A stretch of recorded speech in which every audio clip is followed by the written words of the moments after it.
Last episode we took vacuum apart, what it does, and the 4 ways it fails. This one is the tuning episode.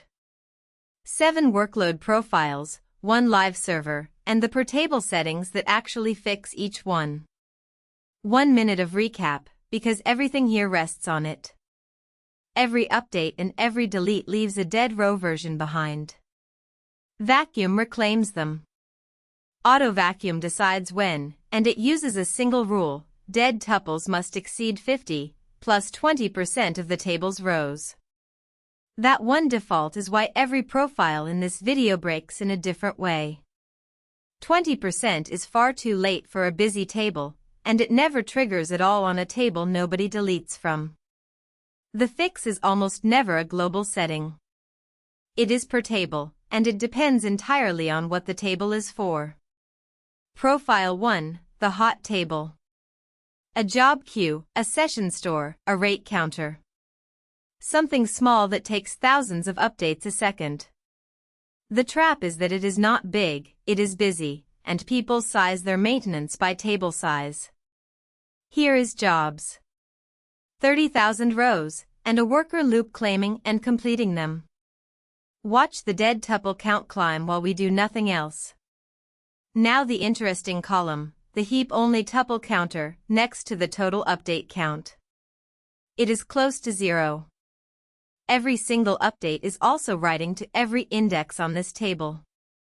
2 separate things are wrong here. The second one is just arithmetic. 20% of 30,000 is 6,000 dead rows before Autovacuum is even allowed to start, on a table that produces 6,000 dead rows in seconds.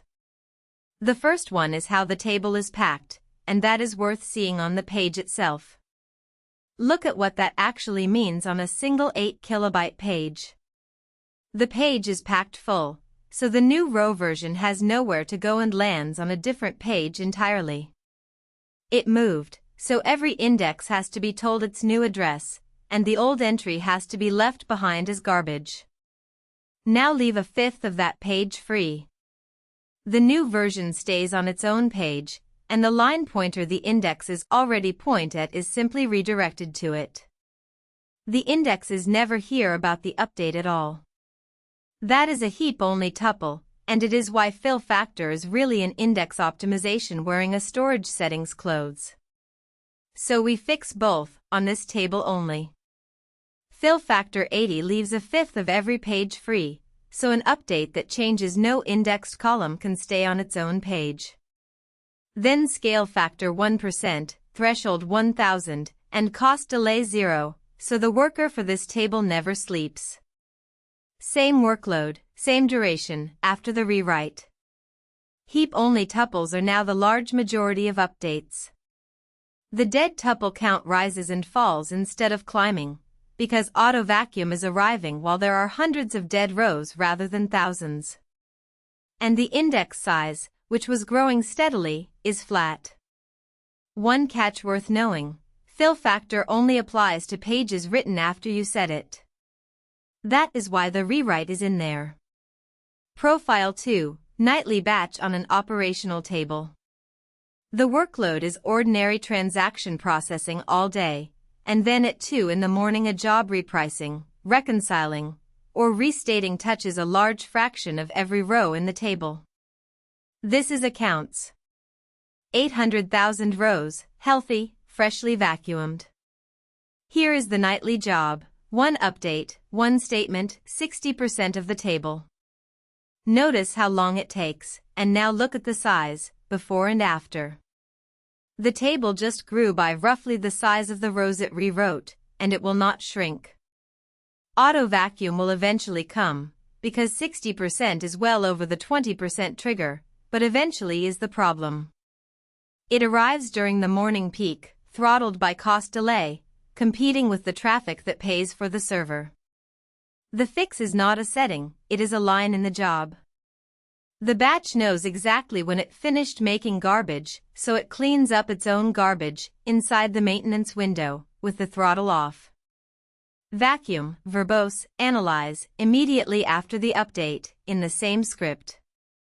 Now the morning starts with the dead tuple count already at 0, statistics already refreshed for the new data distribution, and the space the batch rewrote already marked reusable, so tomorrow night's run refills it instead of extending the file. The table stops growing every single night. And watch the clock on it. If the cleanup starts overrunning your window, that is the signal to split the batch into chunks. Profile 3, and this is the one that generates the most support tickets, the bulk delete. A retention job, a purge of a bad load, an archive of last quarter. Somebody deletes a very large number of rows and then watches, with growing alarm, as the database gets no smaller. Here is events. 2 million rows, and a retention job removing everything older than 90 days. 600,000 rows deleted. And here is the size of the table and the size of its indexes, before and after. Both unchanged. That is not a bug. Delete only marks rows dead. Only vacuum reclaims them, and even then the file is not returned to the operating system. Run vacuum and the truth gets more uncomfortable. The heap is now mostly free space, which is fine, it will refill. But look at the indexes. They have barely moved, and that is where the real damage is. Here is why the indexes came out worse than the heap. AB tree only hands a page back when that page empties completely. A retention delete takes rows from all over the key range, so what you get is not empty pages, it is a great many half-empty ones. And a half-empty page is still a page. The tree keeps its height, every lookup still walks the same number of levels, every range scan still reads the same number of blocks, and the file keeps its size. Now watch the same thing done as a partition drop, one file unlinked, index and all. The rows never become dead, so there is nothing to reclaim, and the tree that indexed them stops existing. You can fix the symptom.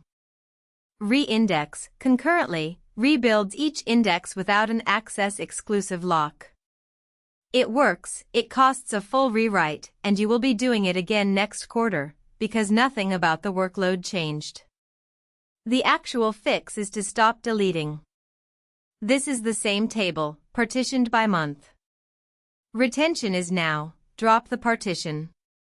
No dead tuples, because the rows never became dead, the file was simply unlinked. Milliseconds instead of hours, space returned to the file system immediately, and no index bloat, because the index went with the partition. When a table has a retention policy, the retention policy belongs in the table's design. Partitioning is not free, though. You are choosing a key you will live with for years, so choose it against your queries, not just your retention. Profile 4 is the quiet one, and it is dangerous precisely because nothing looks wrong. Append-only tables, logs, events, metrics, and audit trail. Rows go in, rows are never updated, rows are never deleted. Here is audit_log. 3 million rows and almost no dead tuples, ever. Look at the Autovacuum count for this table. It is 0. The insert trigger is switched off here, which is how every append-only table behaved before Postgres 13, and how plenty of them still behave when an old tuning template gets copied forward. So the only rule left is the dead tuple rule, and a table with no dead tuples can never exceed a threshold built on dead tuples. But now look at the age of rel frozen XID. It is climbing, transaction by transaction, and it does not care at all that the table is clean. That number is a countdown, and it is the one thing in this video that can take a database offline. So it is worth being precise about what it actually counts. This is the part a demo table cannot show you honestly, so here it is drawn. Transaction IDs are 32 bits, and they are a ring, not a line. Every row carries the ID of the transaction that wrote it, and Postgres can only tell past from future across half of that ring. Freezing is what keeps the ring safe. It stamps a live row as permanently in the past, so its original ID stops matching. Rel frozen X ID is the oldest ID in the table that has not been frozen yet, and the age you just watched climbing is how close that table is sitting to the edge. Reach freeze max age in Postgres stops asking politely. It sends an anti-wraparound vacuum that reads the entire relation, ignores the cost delay, cannot be skipped, and will not be cancelled.